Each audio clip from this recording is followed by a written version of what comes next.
Bonjour à tous, bienvenue sur le 27e épisode du podcast Pelote et Repelote, qui, comme son nom l'indique à peu près, est un podcast consacré au tricot.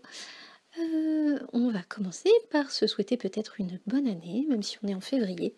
Je déteste les souhaiter en janvier, alors du coup, non, je vais pas, je vais pas mentir en disant que c'est pour ça que j'ai attendu aussi longtemps. C'est parce que j'avais tout simplement la flemme, mais voilà.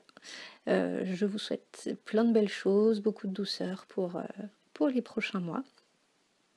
Et puis, comme ça fait très longtemps que je ne suis pas venue, ce qui commence à devenir une habitude cette dernière année, je vous propose de commencer sans plus tarder par parler justement de tricot, de ce que j'ai terminé depuis le mois de novembre, puisque c'était le dernier enregistrement.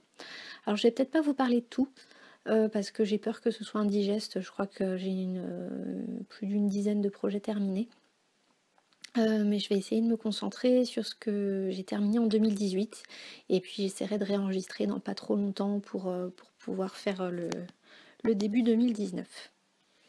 Alors le premier projet dont je voudrais vous parler est un projet double puisqu'il s'agit d'un duo de chaussettes que j'ai faites pour moi et pour mon amoureux. Donc j'avais un très bel écheveau de laine biscotte, qualité Bissock, qui est leur gamme fingering laine à chaussettes, 85% mérino superwash et 15% nylon. Et donc qualité autorayante. Le coloris s'appelle Lila et moi, et donc c'est une alternance de violet, enfin de dégradé mauve-violet, et de bleu pétrole canard, donc qui sont parmi mes trois couleurs préférées. Il manque un beau vert pomme et on aurait mon top 3.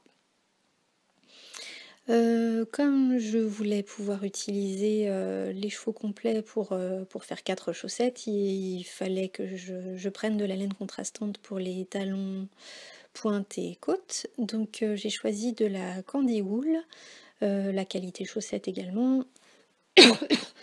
C'est une laine assez fine puisqu'elle fait 425 mètres pour 100 grammes.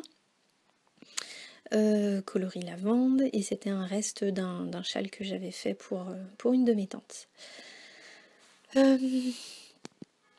Donc la première paire c'était pour moi en taille 37 et la deuxième paire pour l'amoureux en taille 42 à peu près.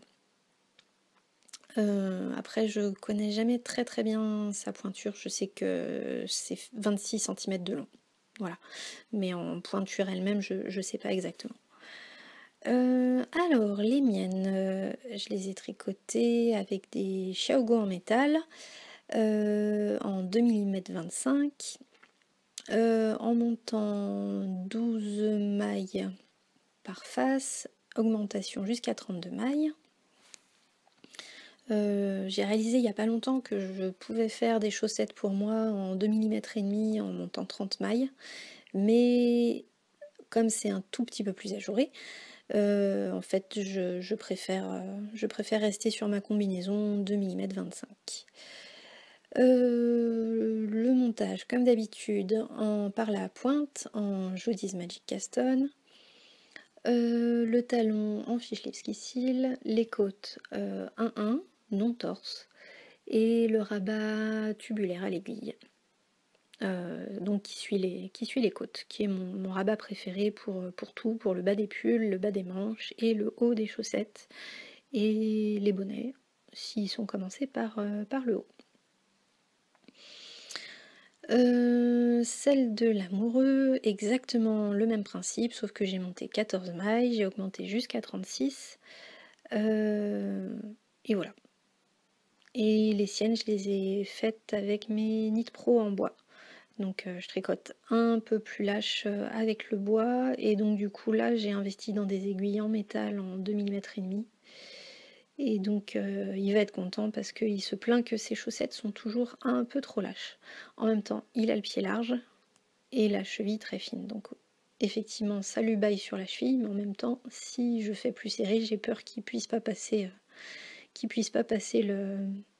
ses gros orteils. Non, la partie la plus large, juste à la base des orteils, cette partie-là chez lui est très large. Voilà, donc j'ai peur que si je fais moins de mailles sur la tige, qu'il puisse plus bien passer. À tenter un jour, mais s'il faut redéfaire, j'avoue que je vais avoir du mal. Voilà tout pour ce premier duo. Un autre projet terminé qui date un peu, c'est une couverture au crochet dont je vous avais déjà parlé il me semble, mais je ne suis pas tout à fait sûre. Je vais donc quand même rappeler rapidement en quoi ça consiste. Donc c'est le modèle Superstar Baby Afghan de Michael Selick.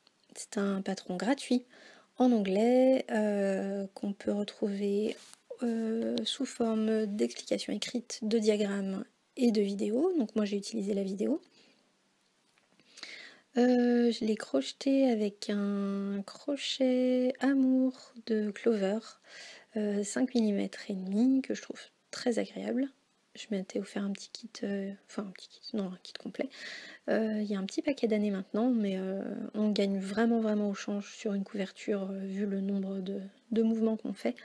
Ça vaut vraiment le coup d'investir dans un crochet confortable pour les doigts et le poignet. Que dire d'autre? Eh ben la laine, peut-être. J'ai utilisé la Drops Merino, coton Merino coton, je sais plus dans quel sens on le dit. Avec 15 pelotes en tout, du beige en couleur principale, du bleu marine et du vert pistache. Si jamais vous vouliez refaire à peu près la même que ce que moi j'ai fait, je fais 14 rangs au centre et puis 4 rangs de chaque couleur que je décide d'alterner ensuite. Donc en l'occurrence, premier coloris contrastant, de nouveau coloris principal, ensuite deuxième coloris contrastant, de nouveau coloris principal, et ensuite une dernière bande en coloris contrastant numéro 1. Ce projet est inscrit dans 3 cales, l'année de la blanquette de Mélise, et donc c'était ma 3e couverture de l'année quand même. Pour ça cette année je vais peut-être y aller plus tranquillement, peut-être même pas faire de couverture du tout, probablement. Ensuite, il était aussi inscrit dans le Cal des Oisillons, organisé par Canary Lotus, Ricardo. Et le dernier, c'était le Cal Culture de Pelote, catégorie dans la maison d'une tricoteuse, on trouve. Qui n'a pas été facile à trouver pour moi. Puisque c'est vrai que j'ai tendance à tricoter que des vêtements ou des accessoires, mais rarement des... J'ai pas le mot. Enfin, vous voyez ce que je veux dire, je pense. Voilà, je l'ai expédié par la poste l'année dernière, il me semble. Et le petit bébé auquel il était destiné est né la semaine dernière, donc il était prêt et à bon port largement en temps et en heure. 3e projet terminé, il s'agit d'un châle, c'est le Sirma de L'Île aux Fils, ou Bérangère Caillot. C'est un patron payant en français. Je l'avais déjà fait, donc je l'avais déjà, je l'ai pas racheté. Je l'ai tricoté avec la laine La Bien-Aimée, sa qualité fingering single, coloris tang. J'avais 2 écheveaux depuis très longtemps, j'avais complètement flashé sur cette couleur. Voilà, le corail parfait. Coloris tang chez La Bien-Aimée. Je continue à regarder tous les corails qui me passent sous les yeux, mais jusqu'à présent j'en ai pas vu un aussi beau que celui-là. Enfin, non, je dis des bêtises, en plus c'est pas du corail, c'est du orange fluo avec des speckles roses, mais ce qui lui donne un côté corail. C'est un patron qui se tricote normalement en 3,5. Comme la dernière fois que je l'avais fait, j'avais eu énormément de restes. Je l'ai tricoté cette fois-ci en 3,75 et j'aurais presque pu le tricoter en 4 puisque j'ai encore des restes malgré un motif de plus sur la section 3 et j'ai fait des rangs de mousse dans la section 4 supplémentaire aussi. J'ai rabattu au moment où j'en avais marre. Voilà, mais j'ai encore un petit reste. J'avais peur aussi de déséquilibrer trop les différentes sections. Voilà, donc je me suis arrêtée là. Que puis-je dire d'autre? Il est terriblement doux, il met un peps fou dans la garde-robe. Alors il va globalement beaucoup mieux avec tous mes pulls en couleur froide. Mais quelques pulls en couleur chaude, ça passe moins bien. Non, ça passe même pas du tout en fait. Il faut être honnête. Même si j'avais envie de le mettre avec tout. En décembre, je l'ai énormément porté. Il m'a fait du bien parce que décembre était un mois un peu difficile pour moi. Est-ce que j'ai grand chose à dire de plus là-dessus? Non, je ne crois pas. Et ben on passe au 4e, projet terminé. Il s'agit du châle Akemi de Isabelle Kramer. C'est un châle sur lequel j'avais complètement flashé dès sa sortie. Je l'ai assez rapidement imaginé dans la laine de Trélise que j'avais acheté à Clamart en mai dernier. Je vais aller sur ma page Ravelry, comme ça j'aurai toutes les informations. Donc c'est un châle payant. Est-ce qu'il existe en français? Oui, en français, en allemand, en anglais, en russe et en danois. Voilà, c'est l'avantage des patrons d'Isabelle Kramer, ils sont traduits dans toutes les langues. C'est un châle qui se tricote avec... Alors sur la Ravelry, il s'est indiqué en fingering, mais la laine que Isabelle Kramer a utilisée, c'est plutôt de la sport. Et j'avais pas vu non plus le métrage, puisque le métrage minimal c'est 820 mètres et maximal 900 mètres. Moi j'en ai utilisé quasiment 900 parce que les échevaux de Trélise étaient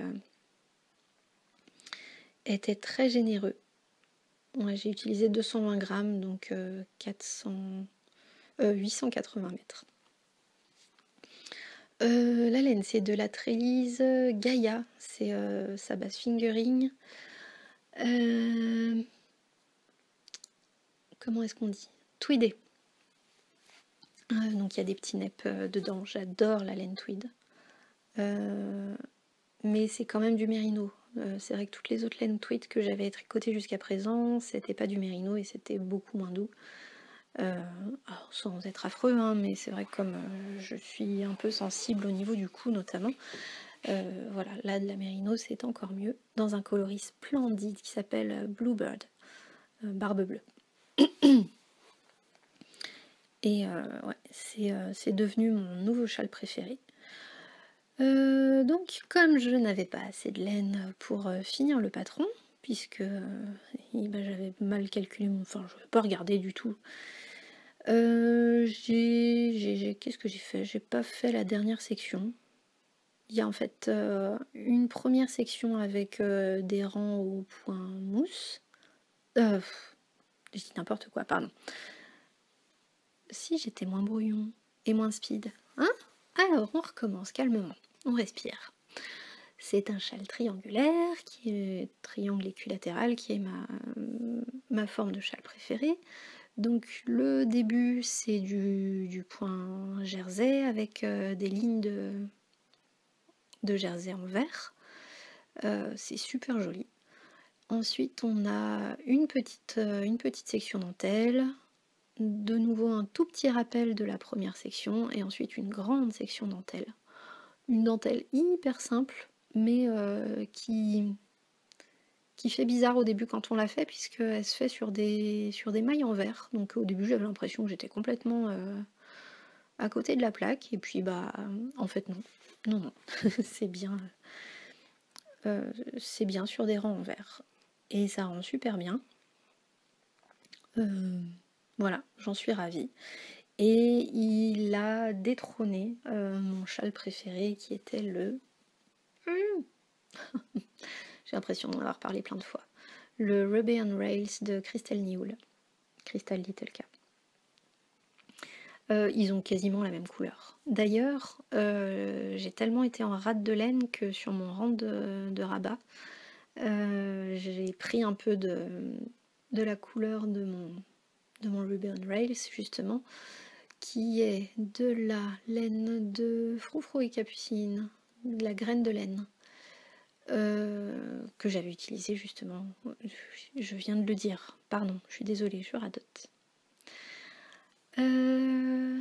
Voilà, et ben celui-là je l'ai fini vraiment le 31 janvier, 31 décembre, donc ça a été vraiment ric-rac la fin de l'année avec celui-ci, et c'est vrai que depuis je le porte énormément, beaucoup en alternance avec j'ai des trous de mémoire sur tout et n'importe quoi, c'est une catastrophe, avec mon Holygarth que j'avais tricoté en septembre, vert. Est-ce que j'ai autre chose à dire? Ce châle était inscrit dans plusieurs cales.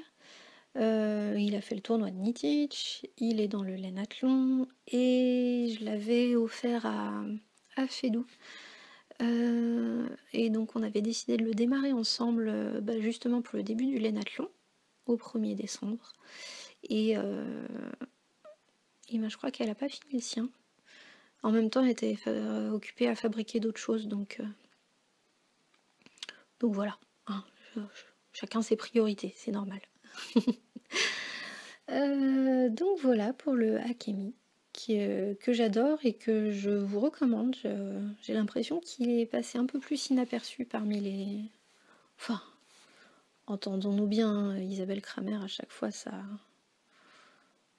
elle est très connue, donc ses patrons sont tous beaucoup tricotés, mais il n'y a que 137 projets, je vois.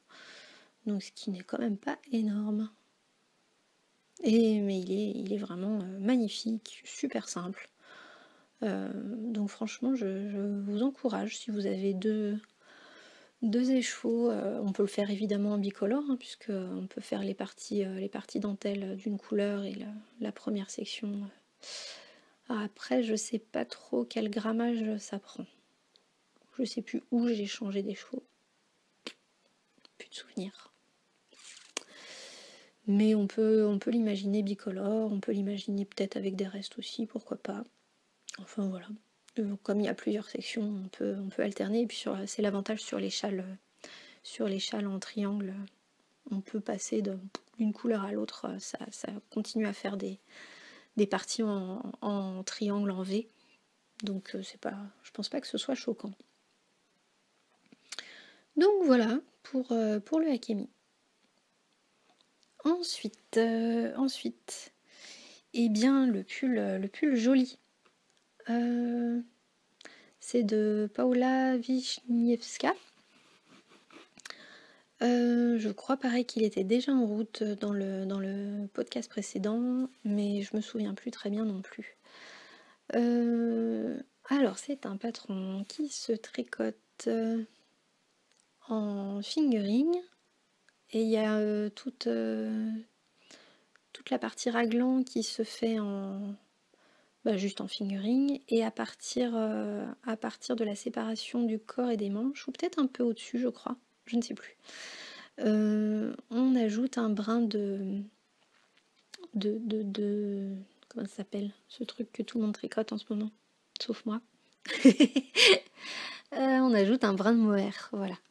Et donc moi j'ai décidé de ne pas ajouter ce mohair parce que j'avais pas prévu dans les laines que j'avais prévues pour faire ça.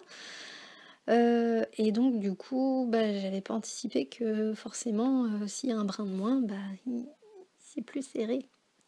Donc c'est un pull hyper ajusté. Hyper ajusté. Je l'ai fait en XS. J'ai pas fait d'échantillon comme d'habitude. Hein.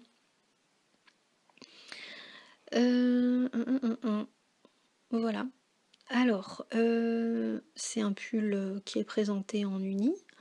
Mais très très vite, je l'avais imaginé dans un duo de laine Candy Wool de nouveau. Toujours sa qualité soc, 425 mètres pour 100 grammes. Elle avait posté sur Instagram un duo de verre qu'elle appelle Vertueuse et Radioactive. Donc Vertueuse, c'est un vert émeraude et radioactive, un beau vert bien vif, vert clair, bien vif, couleur pomme, une Granny Smith, voilà, vert bien intense. Et donc j'avais tout de suite imaginé un pull rayé avec ces deux couleurs. Donc comme c'est des écheveaux assez généreux, je me doutais que j'allais réussir à faire un pull complet dedans en dehors du raglan. Qu'au début j'imaginais dans un blanc, et puis en fait quand j'ai reçu mes écheveaux, j'ai posé du blanc à côté et je trouvais ça fadasse, j'aimais pas du tout. Donc je fais plein d'essais avec mes restes, et puis finalement j'avais un reste de la Féfile, merci. Coloris Rosalili que j'avais utilisé dans mon Ravello, donc ça commence à dater, c'était un de mes tout premiers pulls. Enfin c'était mon tout premier pull en fingering en tout cas. Et j'avais un énorme reste puisque dans le Ravello, la couleur contrastante, celle pour faire les rayures en haut du corps et sur le haut des manches, on n'en utilise pas énormément. Et j'ai encore un bon reste après avoir fait cette encolure. Alors, avec ce patron, j'ai découvert le montage tubulaire. Incroyable! Je connaissais pas en fait. Et c'est vrai que c'est très agréable à faire. J'ai suivi, donc conformément à ce que disait Paula Wiśniewska, elle donne un lien vers un tuto de Isolda, un tuto vidéo. Et donc j'ai gentiment suivi ce tuto, et effectivement c'est hyper instinctif.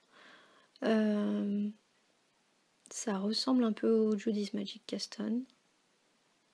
Et en même temps au rabat tubulaire à l'aiguille. Enfin je retrouve... j'ai pas étudié mouvement par mouvement la logique du truc, mais on sent effectivement que ça donne ça. Enfin que ça va donner quelque chose de tubulaire et de régulier. Je suis désolée, j'arrête pas de me racler la gorge, mais je sais pas ce qui m'arrive. J'espère que je vous casse pas les oreilles. Donc, j'avais fait une première version, j'étais très contente, j'ai rabattu les mailles à la veille du Tricot Sud, et du coup je l'ai enfilé. Alors, première anecdote, mon homme m'a dit « Ouh là là là là, quand tu bouges, ça, les rayures, c'est insupportable, franchement, tu vas donner une crise d'épilepsie à quelqu'un. » Enfin, il m'a dit que limite, lui, il se sentait pas très bien. Donc, première déconvenue. Sachant que moi, en voyant le contraste de couleur entre le rose et les deux verts, je me disais « Waouh, ouais, quand même. » Bon, j'aime pas le rose, donc forcément, j'étais un peu en dehors de ma zone de confort, mais en même temps, j'adore le vert. Donc, et puis vraiment, je voyais rien de mieux pour aller avec ce duo. Donc moi, j'avais un petit doute par rapport à la couleur, par rapport au fait de l'assumer. Mon homme qui me dit ça, du coup, le lendemain au Tricot Sud, je l'avais embarqué dans mon sac, mais je l'avais pas mis directement sur moi parce que j'osais pas trop le mettre. Et puis finalement, les copines m'ont dit si, vas-y, sors-le. Et donc, donc je l'ai mis. Et alors, il y a peut-être des gens qui ont trouvé ça hideux, et ils ont tout à fait le droit. Ils ont été assez gentils pour pas me le dire. Mais j'ai eu aussi des chouettes compliments, donc finalement ça m'a décomplexée, et depuis je le porte régulièrement. Alors par contre, comme souvent, les manches ont pris leurs aises, se sont mis vraiment à leur place, et donc étaient beaucoup trop courtes. Donc il a fallu que je reprenne mes manches, que je défasse mon rabat tubulaire à l'aiguille, ce qui est quand même une plaie. Heureusement qu'il n'y a pas beaucoup de mailles. Et j'ai rallongé de 4 bons centimètres mes manches. Je suis quasiment... J'ai un gros reste encore de rose. Par contre, les deux verts, il me reste quasiment plus rien. Donc je suis allée quasiment au bout. Il est long juste comme j'aime. Les manches sont parfaites maintenant. Donc voilà.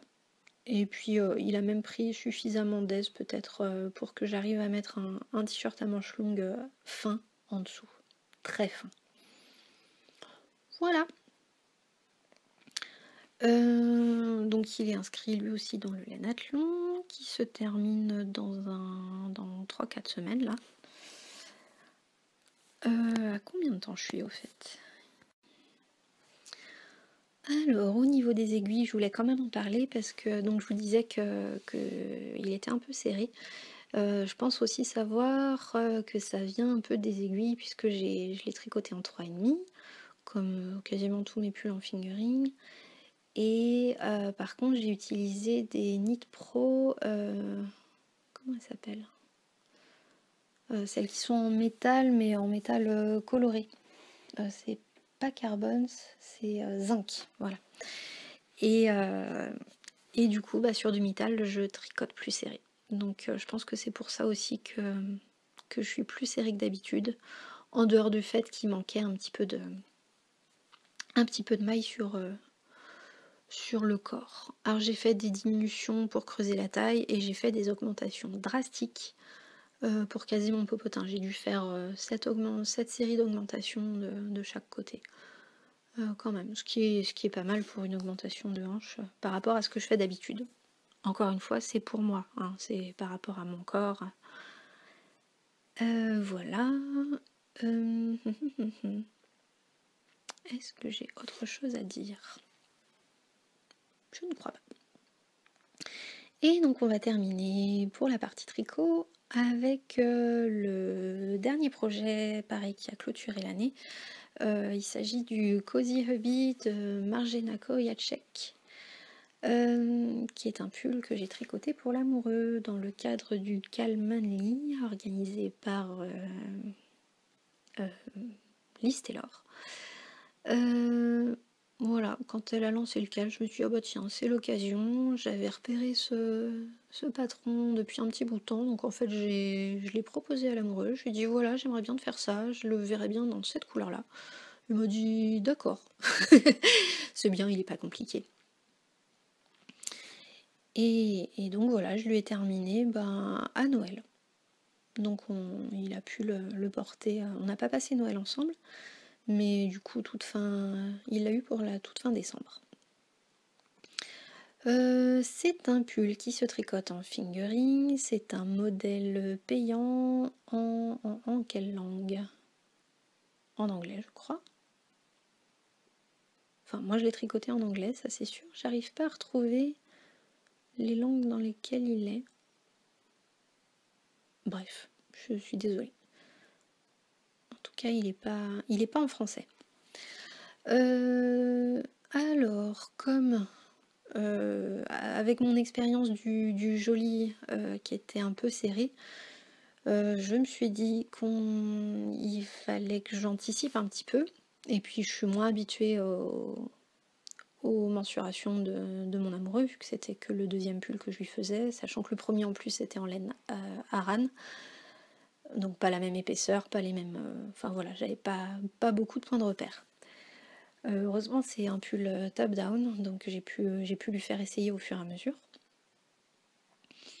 Mais j'ai choisi de la Drops Nord mix, coloré neuf. C'est un bleu pétrole que j'aime beaucoup, évidemment.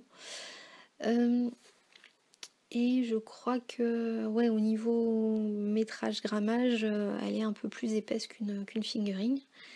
Et je l'ai tricotée en 3,75 et il me semble que normalement c'est 3,5. Ouais voilà, normalement c'est 3,5 et moi je l'ai tricoté en 3,75. Puisque je me suis servi d'un petit gilet que j'avais fait pour une copine, pour son bébé. J'avais déjà utilisé de la Drops Nord et donc j'ai mesuré, alors j'ai pas fait d'échantillon, mais j'ai mesuré sur le gilet mon échantillon qui était en aller-retour. Donc je savais que là, comme je tournerais en rond, ça serait probablement encore un peu plus serré. Au final, il est parfaitement ajusté, mais j'ai fait un tout petit ajout. Alors je lui ai fait la taille 2. Alors j'ai noté 99 cm de buste, mais je ne sais pas si c'est la taille qui est indiquée sur le patron ou si c'est celle de mon amoureux. Je pense que c'est celle du patron. Alors, hop, je fais une petite coupure. Oui, voilà, puisque mon ami fait 95 cm de tour de poitrine juste sous les aisselles. Donc j'ai choisi le 99 cm pour que ce soit un peu ajusté, parce que pareil, il a tendance lui à avoir...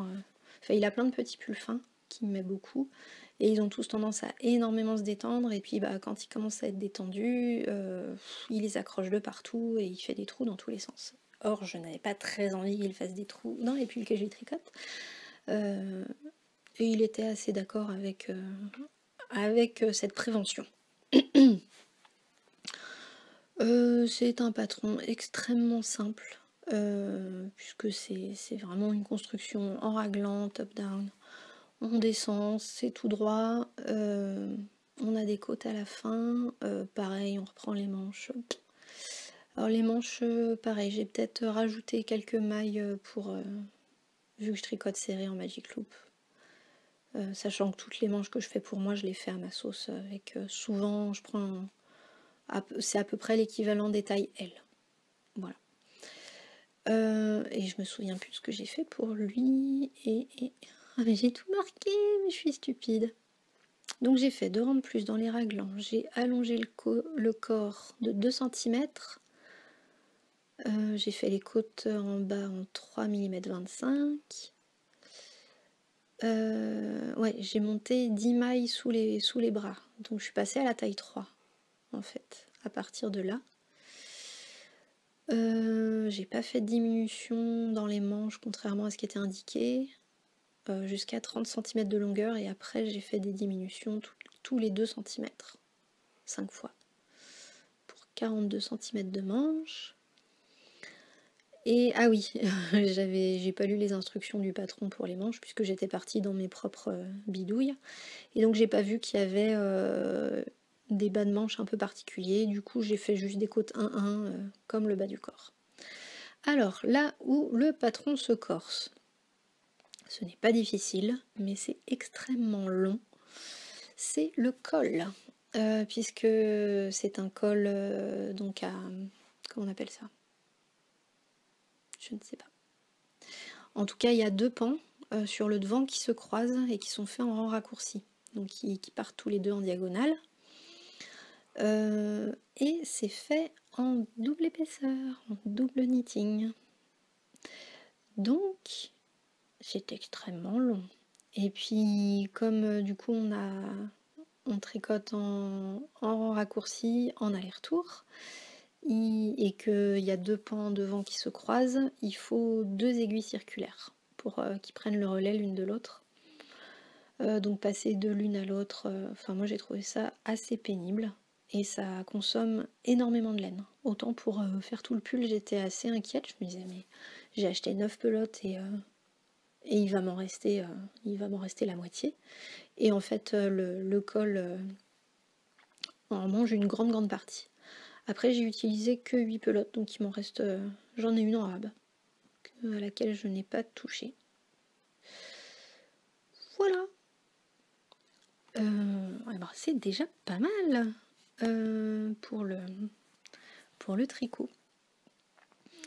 Après, de quoi je voulais parler? De l'orphelinat. Donc je suis allée au Tricot Sud début décembre à côté de Valence, parce que c'est pas trop loin de chez moi. J'étais très fière de moi parce que j'ai réussi à conduire longtemps, parce que je pense que j'en avais déjà parlé, mais j'ai peur au volant, donc chaque expédition est un peu compliquée. Et donc au Tricot Sud, il y avait les copines, il y avait plein de gens que je connaissais que d'Instagram et que j'ai rencontrés en vrai, donc ça c'était vraiment super agréable. Et puis il y avait aussi des stands de qualité. Il y avait l'Hélène de Vilaine, de Marion. Il y avait Chloé de Tisserin Coquet qui présentait plein de ses modèles. Il y avait le chat qui tricote. Il y avait le fil des bonheurs. Il y avait un stand avec essentiellement de la fibre. Et du coup, j'ai pas retenu le nom parce que je ne file pas. Il y avait la pelote vagabonde et il y avait l'Anna et Tricot. Donc, du beau monde. Et j'ai complètement craqué sur le stand de la pelote vagabonde. Je me suis acheté 7 écheveaux. Et en plus, honte suprême, il y en a... Je les ai juste pris parce que je les trouvais beaux, mais j'ai aucun projet associé. C'est nul. Mais il y en a quand même plus de la moitié où je sais ce que je vais en faire, donc ça c'est chouette. Je me suis offert aussi une pelote de Mondim chez Lanae. Puisque j'en avais testé un petit peu, c'était Fedou qui m'en avait offert. Et donc j'aime beaucoup les chaussettes que je me suis tricotées avec, donc j'ai repris une pelote. Qu'est-ce que j'ai eu encore? Et à Noël, j'ai eu un écheveau de Sky Queen, de la figurine vert bien vif aussi, qui ressemble pas mal aux écheveaux de Candy Wool. Et voilà. Et après, je m'en suis racheté, mais en janvier, et du coup, j'en parlerai avec les projets qui ont été montés par la suite. Donc voilà, ça fait un gros orphelinat encore. Du coup, j'ai décidé de me calmer un peu cette année. Je sais pas si je vais y arriver. On verra. Donc voilà, le tricot sud. C'était vraiment une très belle journée. Si ça peut se reproduire, c'était en plus dans un lieu super chouette. Au milieu de la campagne, donc, et puis il faisait un temps splendide, on était en petit pull dehors. Un 8 décembre. Tout va bien. Enfin bon, après, le climat est déréglé, mais des fois c'est plaisant. Est-ce qu'il y a autre chose dont je voulais parler? Oui, le calculture de pelote, rapidement. Alors c'est un peu du réchauffé, je sais, mais j'ai tout complété. Les 12 thèmes de l'année et les 4 thèmes bonus. Je voulais faire un tout petit récapitulatif avec vous, parce que ça me permet de récapituler aussi une partie de mon année. Donc le thème de janvier, on sort les pieux, j'avais fait une couverture, la Brick Street de West Knit.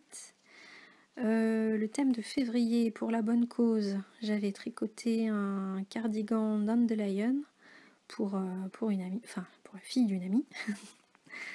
Le thème de mars, ménage de printemps, je m'étais fait le châle Brium, que je porte pas énormément finalement. C'est vraiment dommage parce que c'était avec des très belles laines.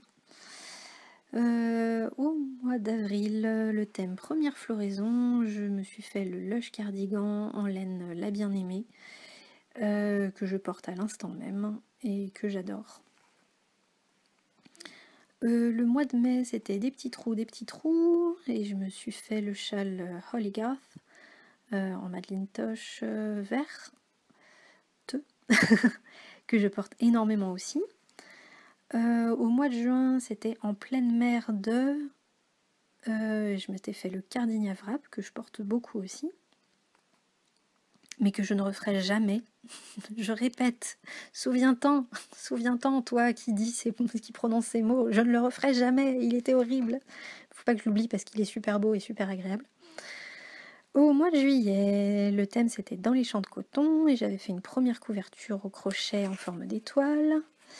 Au mois d'août, défi ultime, j'avais fait le Wool & Honey de Andrea Maury, que je ne porte pas beaucoup parce que je ne suis pas fan de la couleur et que le point mousse remonte énormément, donc je me retrouve avec j'ai eu beau le rallonger, j'ai quand même un pull quasiment cropped et j'aime pas ça. Parce que je porte des pantalons taille basse et donc du coup j'ai le ventre à l'air et j'ai horreur de ça. C'est plus de mon âge. Ouais. Et puis je suis frileuse. Le défi de septembre, c'était je mettrais bien un petit pull et je m'étais fait le Zweig de Kathleen Hunter que je mets énormément aussi, je l'adore.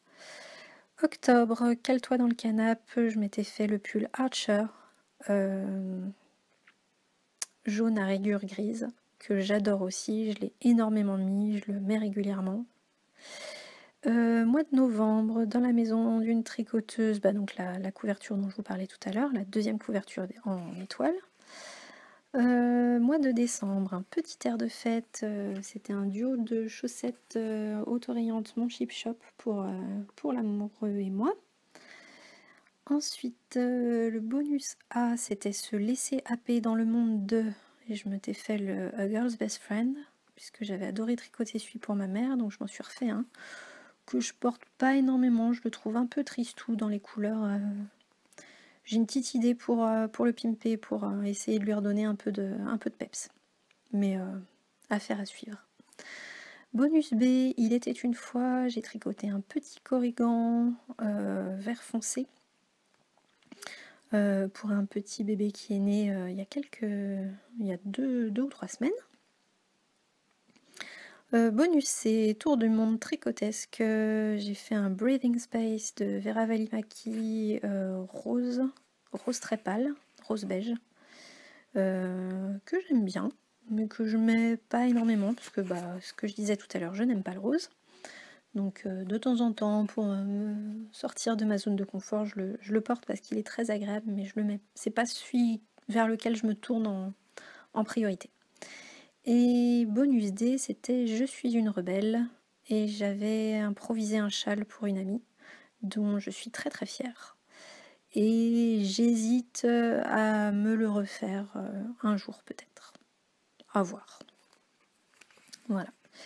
Et donc globalement, en 2018, j'ai tricoté plutôt beaucoup. Je crois que j'ai fait plus de 30 projets. 35, 36, un truc comme ça. Donc à peu près comme l'année d'avant, je crois.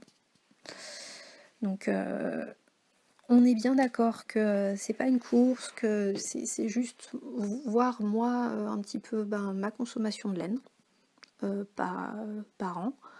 Et puis aussi voir le ratio de ce que je tricote pour moi et de ce que j'offre. Et encore une fois, c'est assez équilibré. Alors, bien sûr, ce que j'offre, ça a tendance à être des châles et des chaussettes, donc des projets un peu plus petits. Mais c'est assez équilibré, c'est à peu près moitié-moitié. Peut-être un peu moins cette année. J'avais comptabilisé ça quelque part, mais j'ai fait ça il y a 1 mois et demi, et depuis, forcément, j'ai un peu oublié, j'ai perdu le papier. Voilà, donc je vous dis ça de tête. On a fait le tour par rapport à tout ce qui concernait le tricot. Dernière chose que je voulais aborder qui me semble importante, même si je pense que je ne suis pas la meilleure personne pour en parler, mais il ne vous aura pas échappé qu'en ce moment sur les réseaux sociaux tricot, on parle beaucoup d'inclusion, de racisme, de sujets graves qui sont importants. Et important parce que en tant que privilégiée, j'avais tendance à penser que c'était une évidence. Parce que ça fait partie de mes valeurs, tout simplement. On m'a élevée comme ça. Que voilà, que tout le monde devait se sentir accueilli, peu importe d'où ils viennent, peu importe sa couleur, ses ressources, son orientation sexuelle, évidemment. Et puis en fait, je suis bien consciente qu'on ne vit pas dans le monde des bisounours, mais j'avais pas réalisé l'ampleur de la discrimination également dans les rencontres de tricot. Et donc c'est bien, on m'a botté les fesses, on m'a ouvert les yeux. Alors c'est pas à moi de décréter que mon podcast et tout ce que je partage sont des espaces ouverts et... Enfin, je voudrais qu'ils le soient, mais voilà, c'est aux personnes qui se sentent discriminées de décréter s'ils se sentent à l'aise. Je leur souhaite en tout cas la même bienvenue qu'à tous les autres. Et voilà, j'espère que de toute cette indignation commune arrivera à sortir quelque chose. C'est peut-être une utopie, encore une fois, mais en tout cas, travaillons-y. J'en perds mes mots. Et c'est pas parce qu'on en a parlé une fois que ça suffit.